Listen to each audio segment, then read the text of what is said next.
I'm going to now go to item 58, which is some SHOPP amendments for approval. John Prey. Yes. Commissioners, prior to the 2020 SHOPP presentation and adoption under items 19 and 20, the Commission must take action on items 58 and 59 so that changes approved under this agenda item can be included in the proposed 2020 SHOPP document. Items 58 and 59 are action items to amend the 2018 SHOPP. Please note the changes on the change list to item 59. These two items will add a total of 30 new projects and revise a total of 101 projects currently programmed in the 2018 SHOPP. Of the 30 new projects, 24 are emergency projects and 6 are safety projects. Staff has reviewed these amendments and finds that they are consistent with the SHOPP guidelines as well as the Commission adopted TAMP and recommends approval of items 58 and 59. So move. Commissioner Alvarado seconds. I have a motion by Burke and a second by Alvarado. Are there any questions from the public?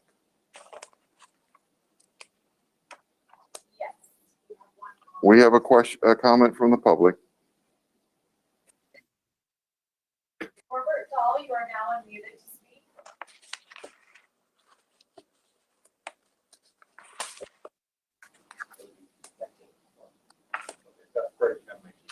I'm sorry? That's regarding tab 19. Okay, so that was regarding tab 19 and not this one. Is there any commissioners? John, I would, I know that this was brought up and I'd like to hear if Bruce is available. Bruce, we added on this tab 58, there is about 10 different projects that add up to about $23 million for installing backplates and retroreflector borders and installing pavement markings. And I guess I'm curious why this is an item under the SHOPP and not a maintenance item, and why this wasn't just programmed for future the future SHOPP, and why you're wanting to go at it now. And is it a more timely? Is it more efficient to program it this way, or would it be more efficient to do it through maintenance? And help me understand that. Yes, Mr. Chair. We have Dennis Agar, our Division Chief for Maintenance, on the phone. And if he could raise his hand, he can be unmuted, and he's prepared to respond to this question. Yeah, okay, Dennis, you're unmuted and ready to go. All right, good morning. Can you hear me? Yep. Okay, great. Yeah, good morning, Chair and Commissioners. Regarding your questions for the retroreflective striping on backings of traffic signals. So I guess the first question is regarding could our maintenance folks actually go out there and make these changes on our existing signals. We have about planned 750 outside of these signals out of 6,100 across the state that we're focusing on. And this is a result basically of last year's PSPS event. We had some lessons learned in regards to some of our signals going dark, especially in nighttime hours where some of the motorists didn't realize in certain locations that our signals are actually off. These enhancements we've learned would actually point out to motorists when our signals do go dark, they can see it and do and follow the law according to our DMV codes. So with that lessons learned, we were thinking to make sure that, you know, public safety is our #1 priority. So we decided first, we did look at see if our maintenance crews can do this. #1, they don't have the expertise, nor they were hired or trained to do this specific work to make sure that the workmanship is done correctly. That's #1. We thought about, okay, can we do this on a regular project development process and get it out as a normal project, knowing that the next PSPS event could happen the following year. We knew that the regular project development process wouldn't occur in time to get these things done prior to the next PSPS event. And so Caltrans decided to see we can expedite this work through the director's order in this potential emergency again this coming PSTS season, since fire season's just started this month.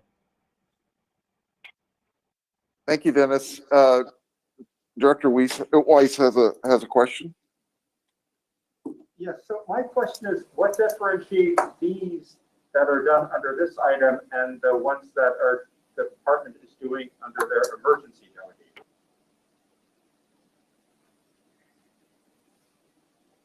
I'm sorry, I didn't get the question.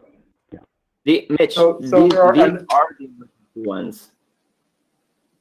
This. So let me restate the question, and then I'm not sure who on the department is trying to answer, because multiple people are answering at the same time.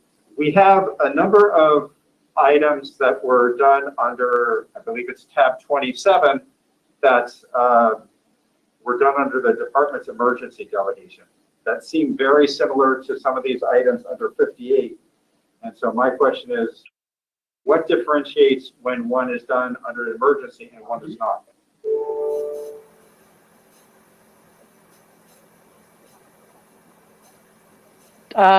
So Mitch, this the is department can- is, this is Terry Anderson, sorry. The department is on the first tab that you're talking about, they inform us about what they've done in terms of the G11.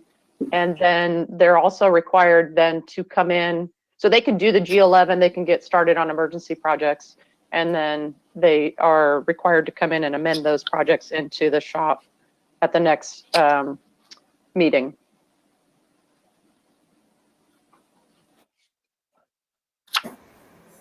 Thank you.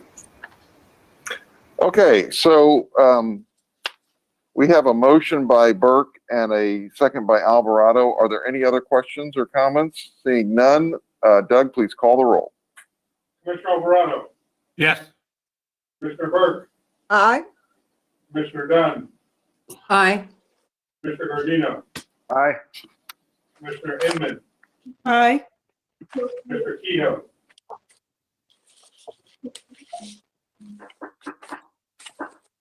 Commissioner Kehoe, Commissioner Liu, Aye. Commissioner Norton, Aye. Mr. Tabaloni, Aye. Chairman Conover, Aye. Commissioner Kehoe. Chair unanimous approved. Thank you. All right, Kehoe well, is now- aye. Sorry to, Kehoe is aye, please. Thank you. All right. We'll now move to item 19. John Prey. Okay, item 19 is an information item where Caltrans will be presenting the proposed 2020 SHOPP and highlighting some of the changes that have been included since it was originally proposed in January. There's no action to take on this item. And to present item number 19, I will now turn it over to Caltrans. Mike Johnson, the asset manager, will be making the presentation.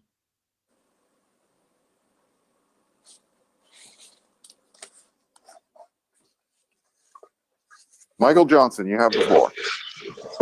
Thank you, Commissioner Van Kneinenberg and commissioners, for the opportunity to present the 2020 SHOPP performance summary and to have a little bit more in-depth discussion on the proposal of our Complete Streets reservation within this SHOPP. Just to kind of frame this a little bit, the 2020 SHOPP really began its development back in 2017.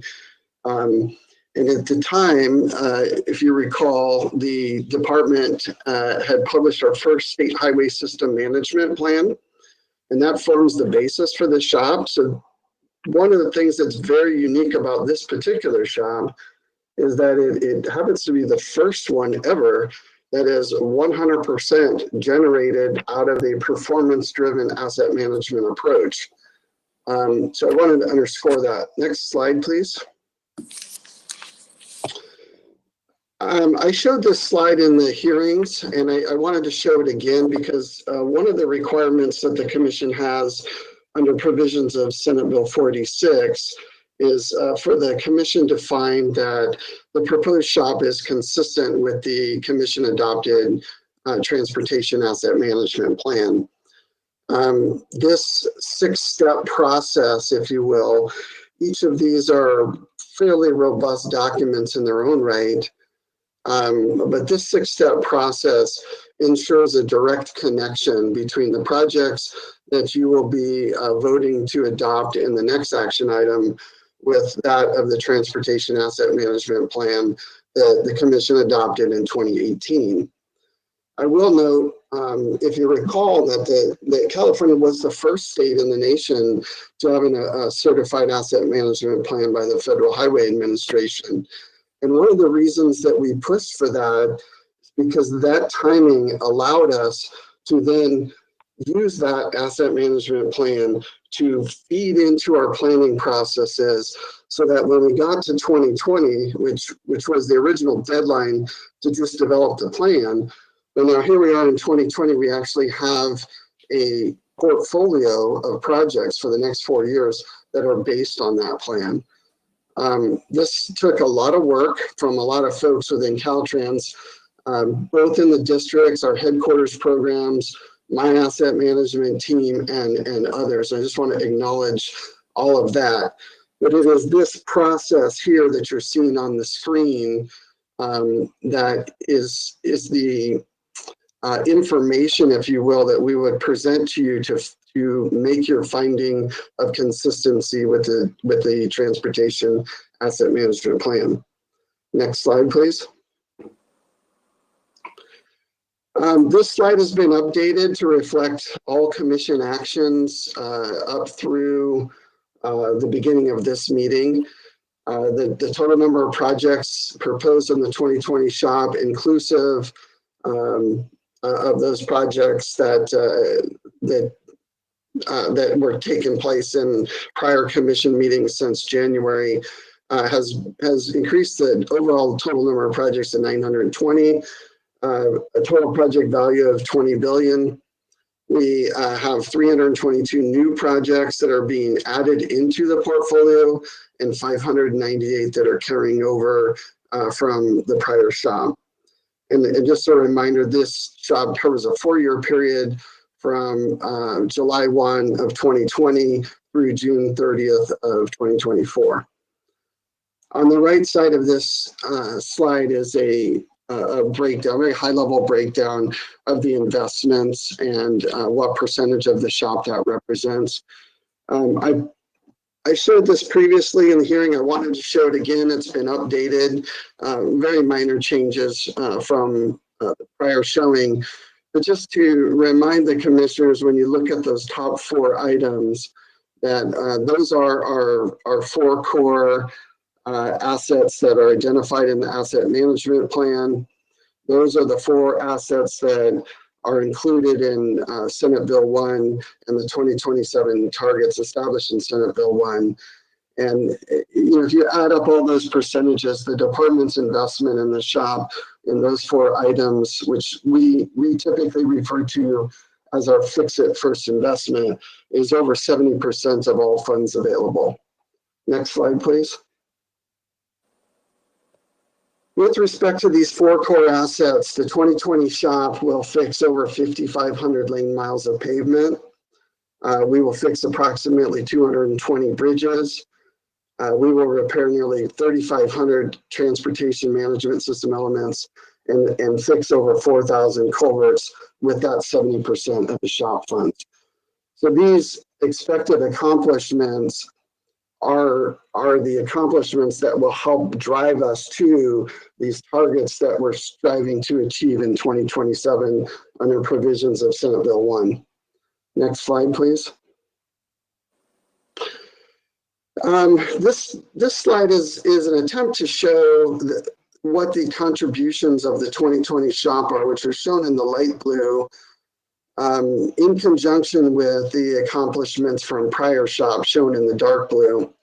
And then at the end of the 2020 SHOPP period, what the remaining work would be necessary, if you will, for us to achieve the targets that were established in the Transportation Asset Management Plan, NRSB 1. The remaining balance here would come in part from the 2022 SHOPP and possibly the 2024 SHOPP, depending on the timeliness of the delivery of those projects. Next slide, please. Okay, so in the development of the 2020 SHOPP, we are constantly monitoring the performance of our core assets and our supplemental assets for that matter. But at the same time, we undertook a very significant outreach effort related to the 2020 SHOPP. This began by initially in the planning stages with each of our districts working with their partners at a project level. And then ultimately, as those projects get aggregated up into a portfolio, the department published the draft SHOPP. We received written comments from agencies on the draft SHOPP. We held virtual public hearings with the commission and received comments there. And then we received significant number of comments from the commission staff. Stepping back from all those comments, the preponderance of the comments that we received that were outside of project-specific questions had to do with the department's overall investment in bicycle and pedestrian modes on the highways or in the transportation system. So I'm showing on the slide here some of the feedback that we got during this outreach effort. And you can see, we hear comments like opportunities exist to add more bike and ped facilities. Currently pedestrian access along this route is limited, and others. So we get this feedback from this process that we go through with the SHOPP, and the reservation that we are proposing is in part a reaction to the feedback that we're getting from the people of California. Additionally, the California Streets and Highway Code includes provisions that were introduced during the passage of SB1 that call on the department to the extent possible and cost effective, and where feasible, we shall incorporate complete streets. So we have some legislative guidance to do complete streets. And then we have our stakeholders that are in effect clamoring for the department to do additional complete streets work. And these are the things that form the genesis of our request for the reservation. Next slide, please. So the department is proposing in tab 20, which is an action item to adopt the 2020 SHOPP, a $100 million reservation for additional bike and pedestrian scope. This is scope that would be added to existing SHOPP projects that are already in the draft SHOPP.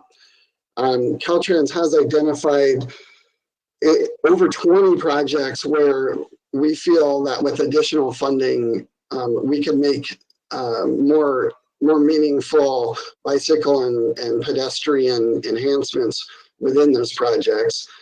And a list of those projects are included in the book item that is associated with tab 19. Additionally, some of the feedback that the department receives has to do with our engagement with local stakeholders. And one of the advantages of going with a reservation is, as well, Caltrans has ideas of where we think we could have meaningful impact in terms of our existing projects. We don't want to repeat the lack of engagement, if you will, or we want to double down on our engagement. And the reservation will give Caltrans time to re-engage with local stakeholders on these proposed projects to ensure that we're developing and putting forward the best possible solution when it comes to the bicycle and pedestrian components. So this begs the obvious question, how is the department able to fund this? And the reservation is being proposed to be funded from changes to 7 permanent restoration projects. And a list of those projects are also included in tab 19. And these 7 projects, I believe 3 of them the commission just took action on prior to this item with the amendments to the SHOPP that you just approved. Those 3 projects, in effect, removed 3 projects from the SHOPP that freed up approximately $42 million in funds. And the other 4 projects that are on the list included in tab 19 will be brought before the commission in the June meeting. Collectively, these 7 projects would provide the department the funding necessary to fund the Complete Streets Reservation. Next slide. So just in conclusion, the department has put in place a very robust asset management process since really beginning in 2017 to ensure that the projects that you are voting to adopt in tab 20 are consistent with the transportation asset management plan previously adopted by the commission. Additionally, this 2020 SHOPP is a completely performance-driven portfolio that is focused on very deliberate outcomes. This is the first ever SHOPP that was developed entirely using this process. We did have portions of the 2018 SHOPP that followed this model. The SHOPP is asked to fund many transportation priorities. We are generally juggling somewhere between 34 to 40 different objectives that we're trying in our investment plan to strike an appropriate balance of investments. And we believe that this SHOPP will make significant progress towards achieving the SB1 and asset management goals. And in the June meeting, I'll be back before you presenting our annual benchmark report, and I think you'll see that. Additionally, we feel that the Complete Streets Reservation proposed at $100 million will allow Caltrans to react to stakeholder feedback and engage to augment bicycle and pedestrian modes of transportation in California. With that, I will conclude my presentation and be happy to answer questions. All right, Commissioner Liu, you have a question. Yeah, I have a couple of questions. I'd like to talk about the proposed $100 million reservation, but before I do, if we could go back to the slide just before the Complete Streets one that listed the progress for the various, past that one. On this one, I see that, I'm not sure I understand it correctly. I just like to get some clarification. It appears to me that drainage project goal seems to be behind the other 3 priority performance measures for the assets. And if I could get an explanation, I would appreciate it. We tried to do that through my questions before the meeting, but it didn't really make sense to me. Thank you for the question, Commissioner. The drainage asset is primarily dealing with a culvert program that is in the process of building an inventory.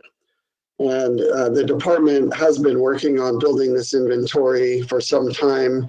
There are over 200,000 culverts in California. And while the department has taken significant steps to identify the location of all of them, a significant number of them either are partially or fully plugged with debris. And because they're plugged with debris, in order to do the condition assessment on these culverts, we must first clean them out. And that is, in fact, exactly what the department is doing right now. And in the current fiscal year, the department received additional resources in maintenance to speed up that process and get that condition assessment. But at this point in time, if the culverts are plugged, either fully or partially, the need to do work is still an estimate. And we we really can't start putting money at projects until we know exactly where we need to go work. And so it's really a matter of doing, the inventory and condition assessment first, and then, if necessary, developing projects. Because I will remind the commission that a fully plugged or significantly plugged culvert is considered poor under the department's condition criteria.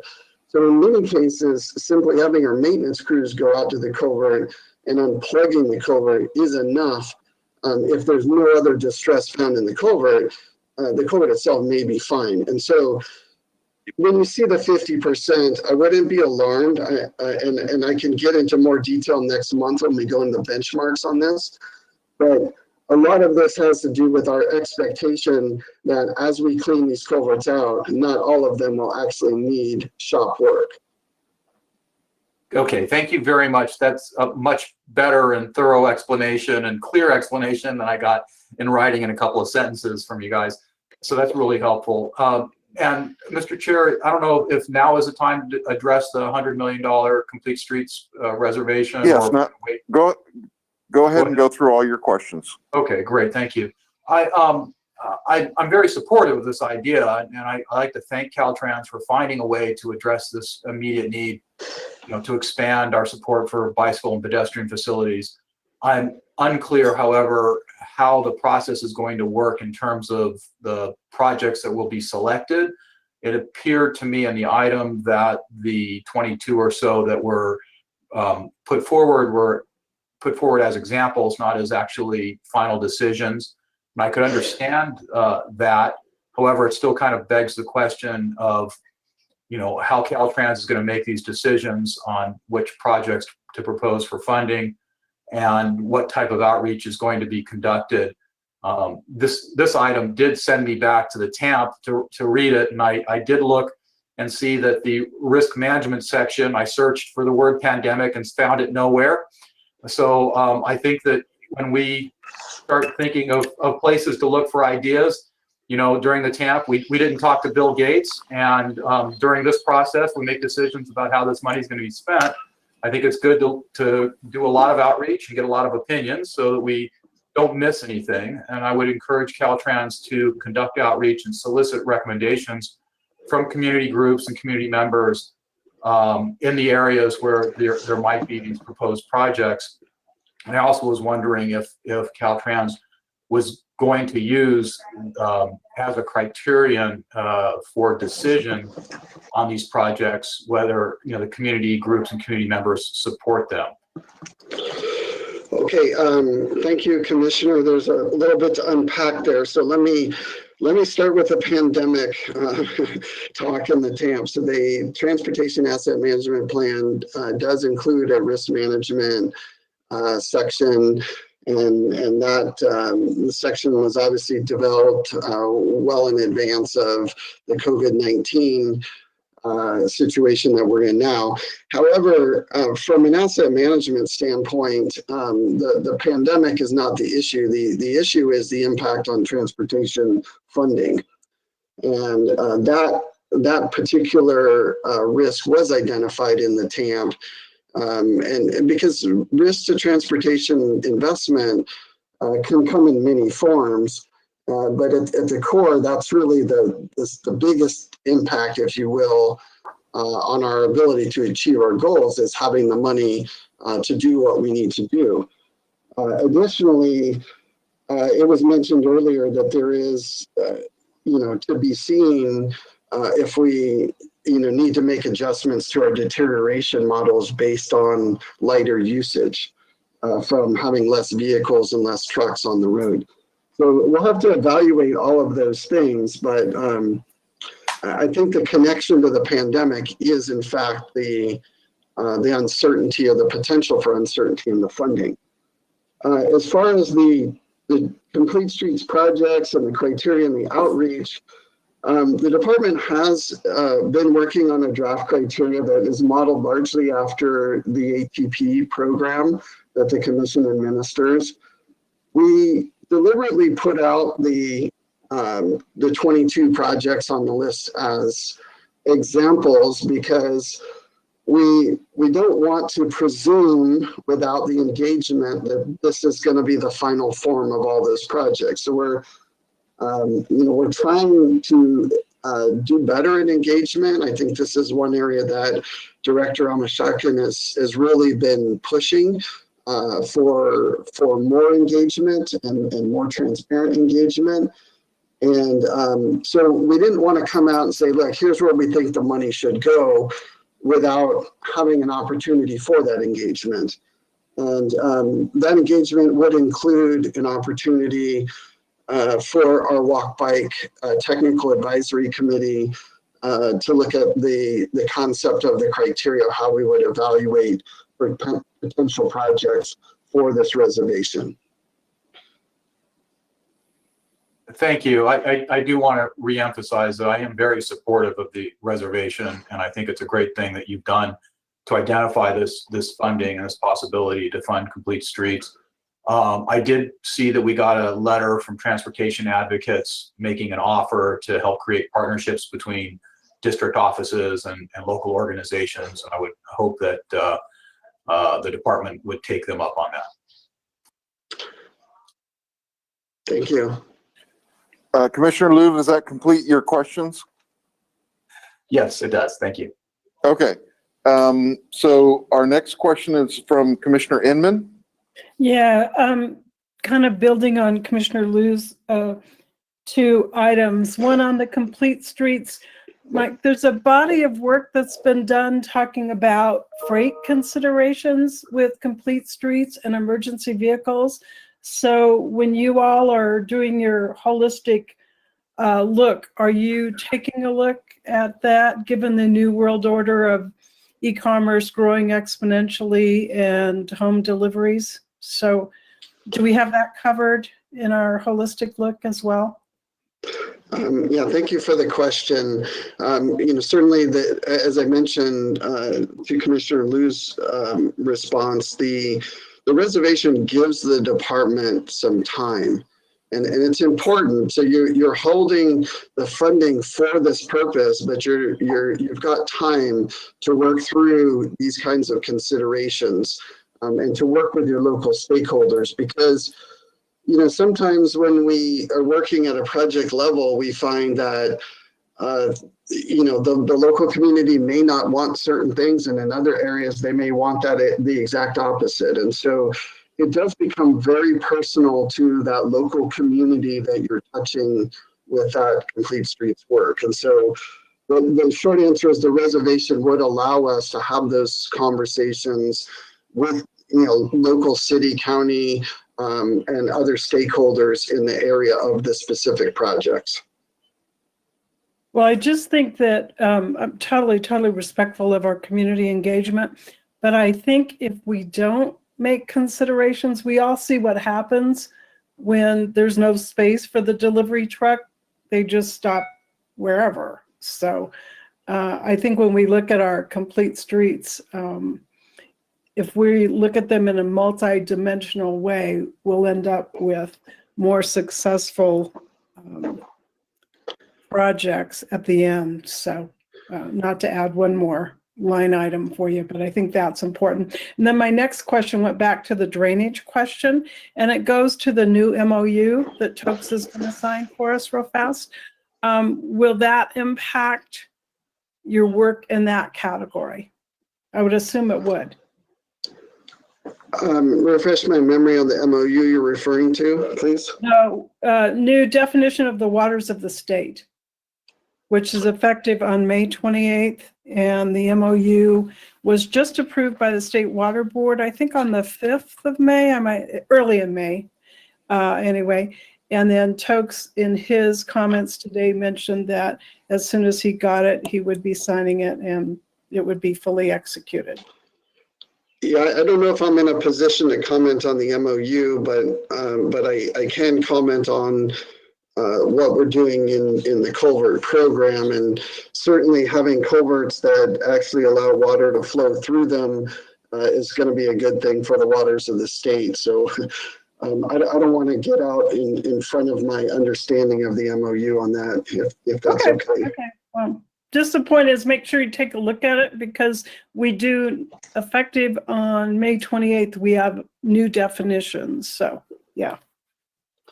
Thank you. Okay, we have some comments from the public, so let staff manage those. Yes, we have 2 written comments at this time, followed by 3 individuals with their hand raised. First written comment, Will Baird of the American Lung Association. Thank you for the opportunity to offer a brief statement of support for the proposed $100 million reservation to expand bicycle and pedestrian facilities in the SHOPP. Given the role the transportation sector impacts on public health, air quality, and climate change, we support the staff proposal to reserve funding for the addition of healthier, less polluting active transportation projects. The proposal intends to also improve connectivity to transit and provide benefits to disadvantaged communities. Safe, healthy, active transportation programs support achievement of our clean air and climate standards and can reduce cancer risks, diabetes, and a wide range of chronic health conditions. We encourage you to move forward with a $100 million reservation and to ensure project proposals demonstrate community input and support for the selection of projects and use of funds.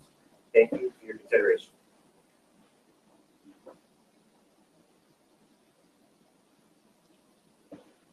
From Chanel Fletcher, Climate Plan. I wanted to offer Climate Plan support for the shift that Caltrans has made to ensure that SHOPP funds preserve pavement while also addressing bicycling needs where feasible. Climate Plan believes the $100 million reserve is sufficient, especially given the budget of the 2020 SHOPP, to develop meaningful, complete street projects that will help all Californians safely use the roads. We understand there are concerns with the $100 million.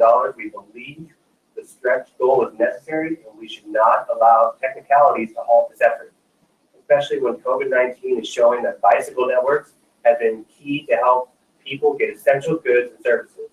We are excited to partner with Caltrans to also ensure that the projects funded by this reserve are informed by robust community engagement, and there is strong criteria to measure that the community engagement looks like. Thank you. All right, thank you. And now we have some people who want to make verbal comments. Norbert Dahl, you are now unmuted. Thank you, Mr. Chairman and Commissioners. Norbert Dahl for the Albion Bridge Stewards. I attempted to provide comment on items 58, 59 earlier in your meeting as they relate to yesterday's edition of Caltrans Project 40141 on tab 19, but unfortunately the microphone did not open. May I ask, Mr. Chairman and Commissioners, for clarification, at the beginning of staff comments on item 19, I heard that the commission would take no action today on any of the SHOPP items, including project 40141 that is important to my client. Specifically, take no action on the $20 million lead project component of the Salmon Creek Bridge replacement in Albion. If staff could provide clarification, I would be appreciative, because I can cut my comments very short if in fact the commission today is proposing to take no action on project, meaning on program funding for project 40141. Thank you. This is Ms. Weiss. The comment was that this particular item 19 is informational item. The action item is item 20 relative to this. Very well. So your comments are relevant to 20. We can take them under either item. Mr. Chairman, whichever you prefer, I can speak now or I can come back under item 20. If you have a question regarding item 20, it probably would be best to address it now. If you are speaking in favor or against the adoption of the 2020 SHOPP, then you would probably want to speak under item 20. Very well. I see Mr. Weiss motioning, but I may not understand what would be preferable. You have the floor now. Why don't you, whatever you want, why don't you make your comments now? Very good. Thank you, Mr. Chairman.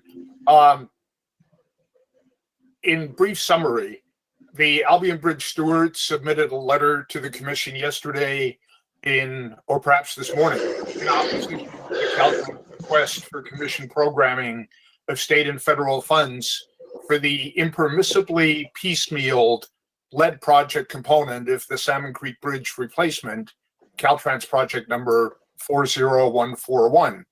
And I would ask, please, that these comments be entered into the record for items 19, 20, as well as 58 and 59.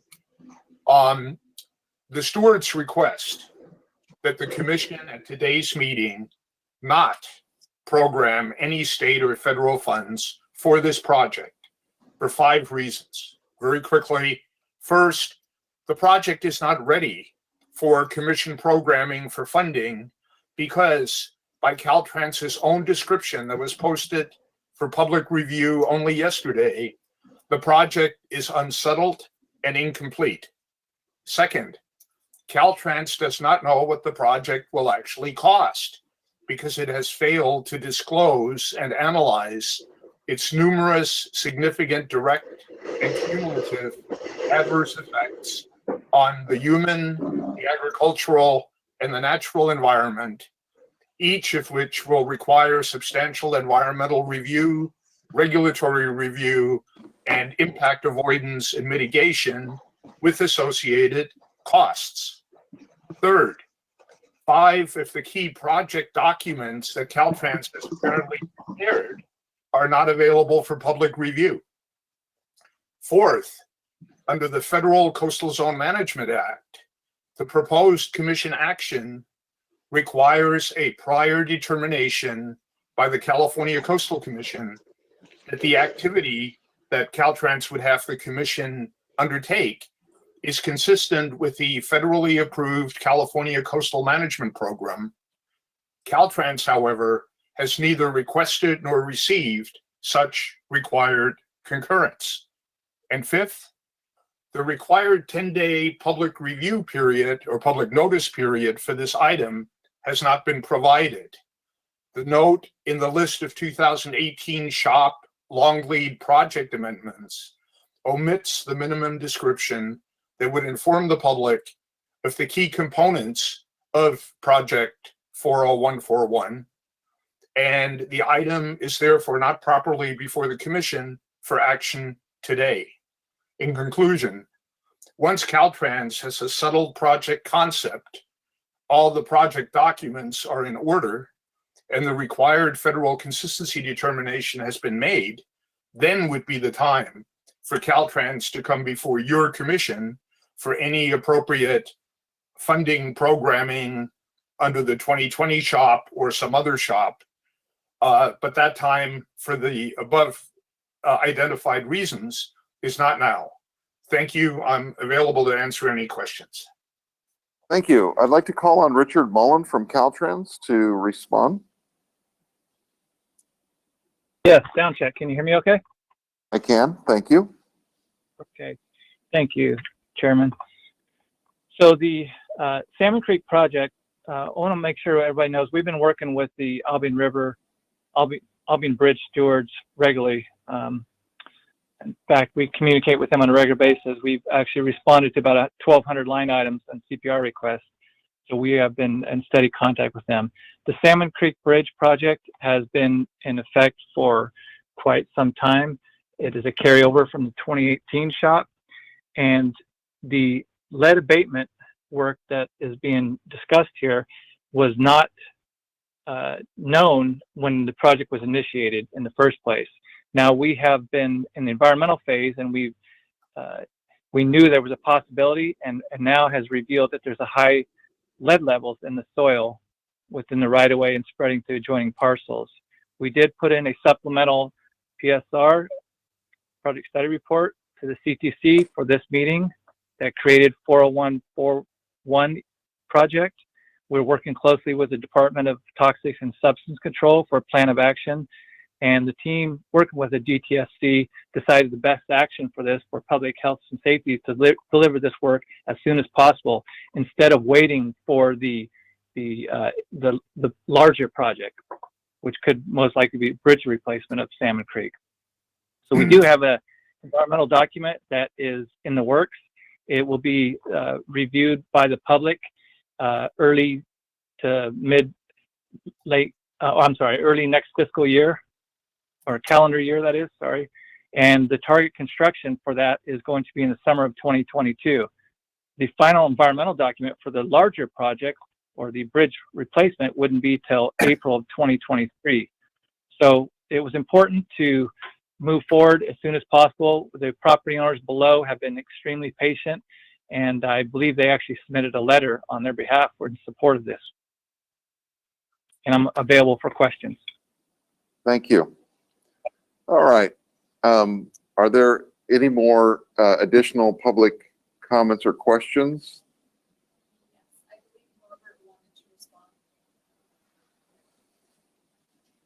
Okay.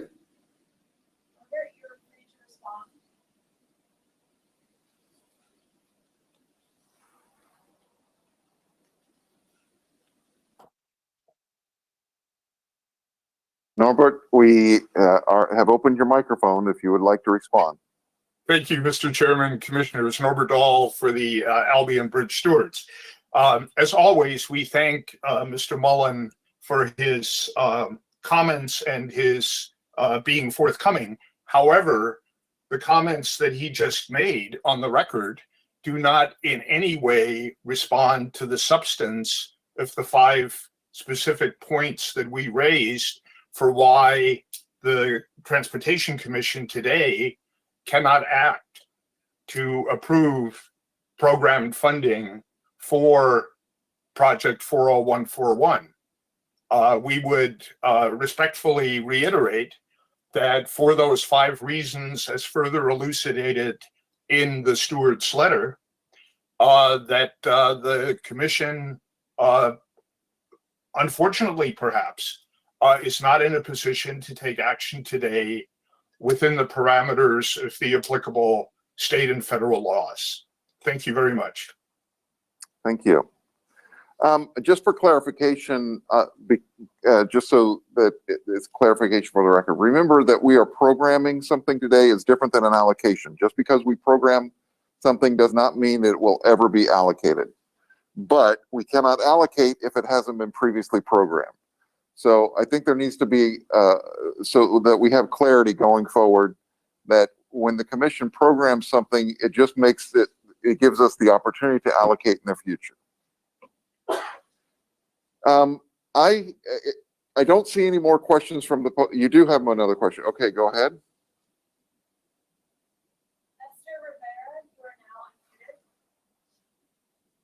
Hi, good morning, Chair and Commissioners. Thank you so much for allowing public comment.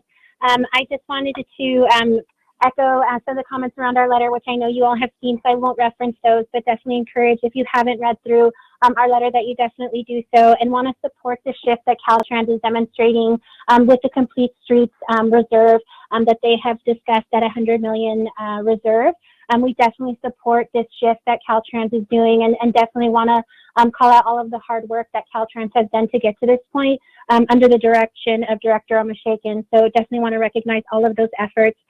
This shift is really key to addressing our transportation system, and it's a step in the right direction. So we would encourage the Commission to adopt the SHOPP and to adopt the reservation as stated at $100 million. And we look forward to working collaboratively with Caltrans on community engagement to ensure that the needs of communities throughout the state are met in relation to the SHOPP projects that are programmed, and that would include Complete Streets and Access the Reserve.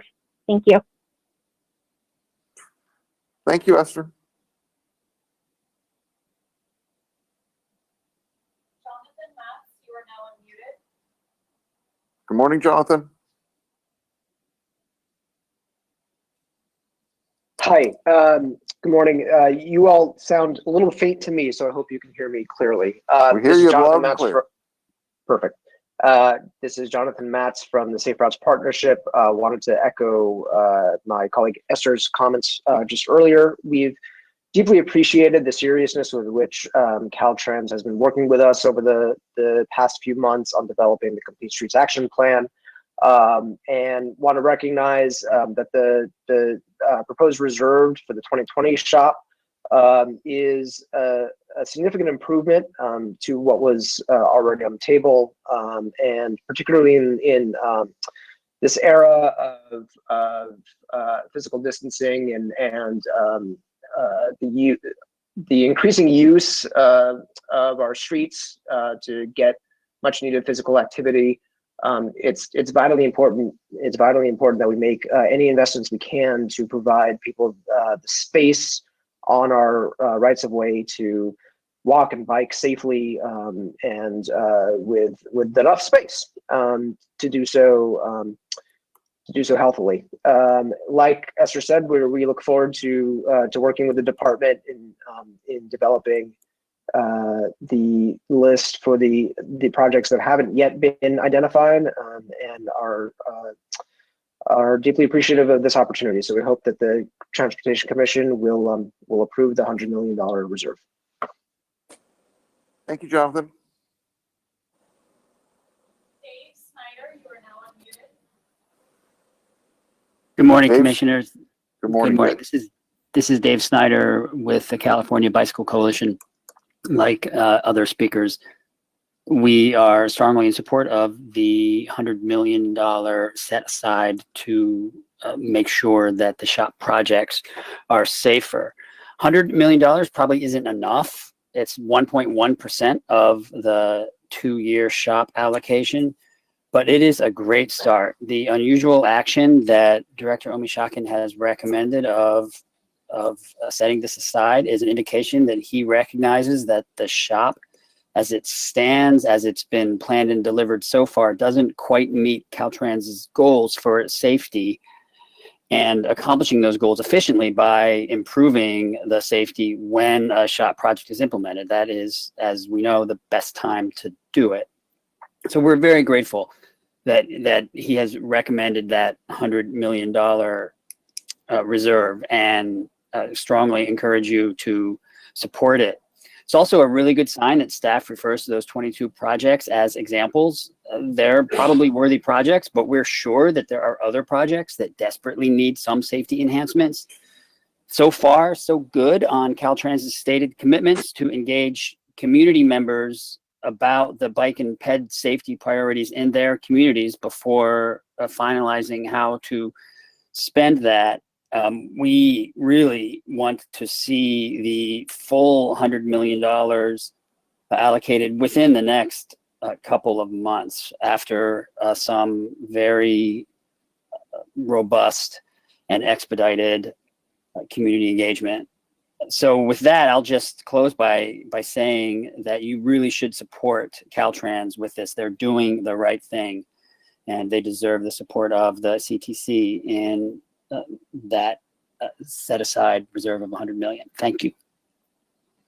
Thank you, Dave.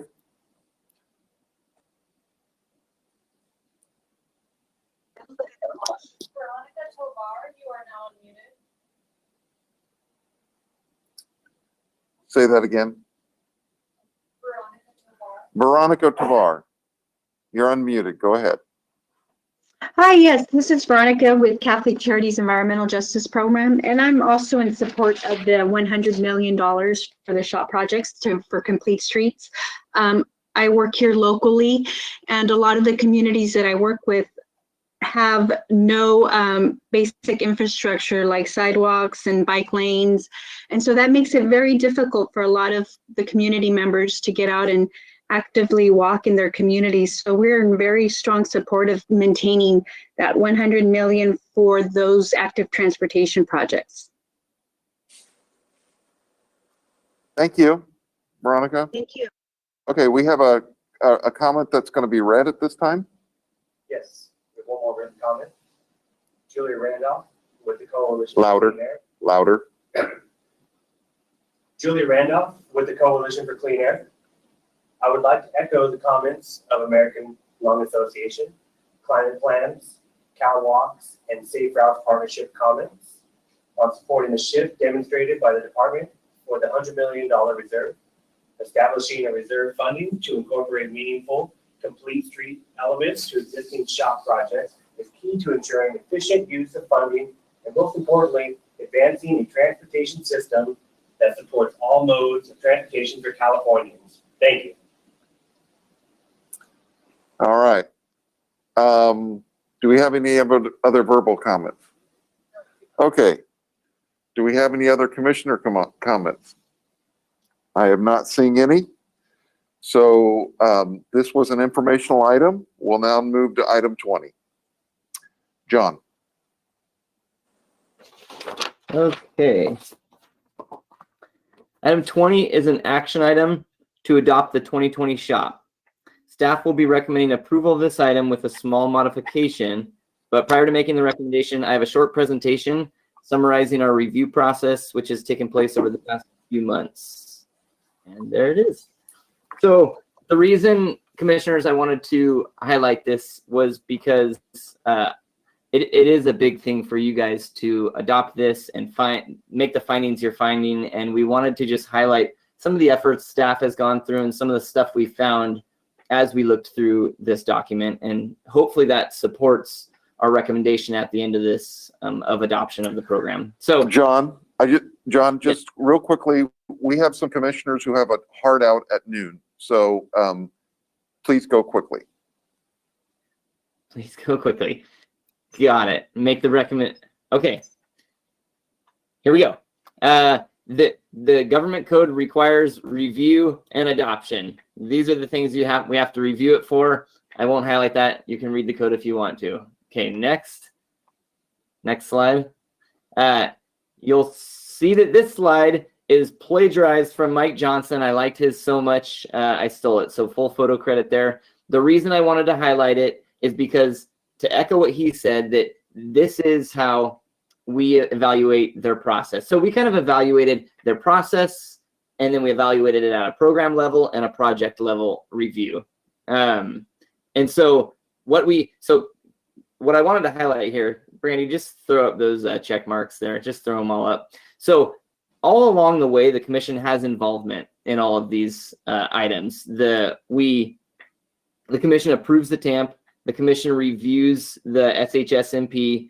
The commission adopts the SHOPP, and then at the very end, the commission evaluates the performance on the benchmark report. So one of the things that gives us confidence, like Mike was saying, that this is consistent with the TAMP, is that we are involved all the way along this process. Step 2 of our review, go ahead, Brandy. Step 2 of our review is a program level review.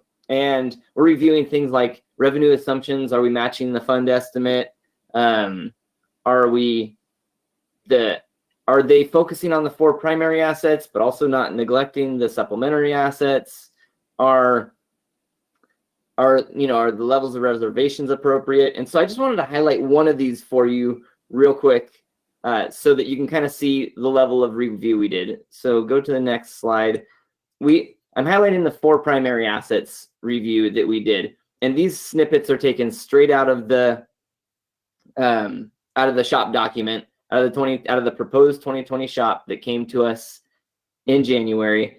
And the reason I wanted to highlight them, those green circles and lines are mine, is when you look at them, it shows you whether there's a focus on the 4 primary asset classes. And when you look at like that pie chart, for example, that's based on number of projects in the SHOPP. And it shows that just by sheer number, almost 75%.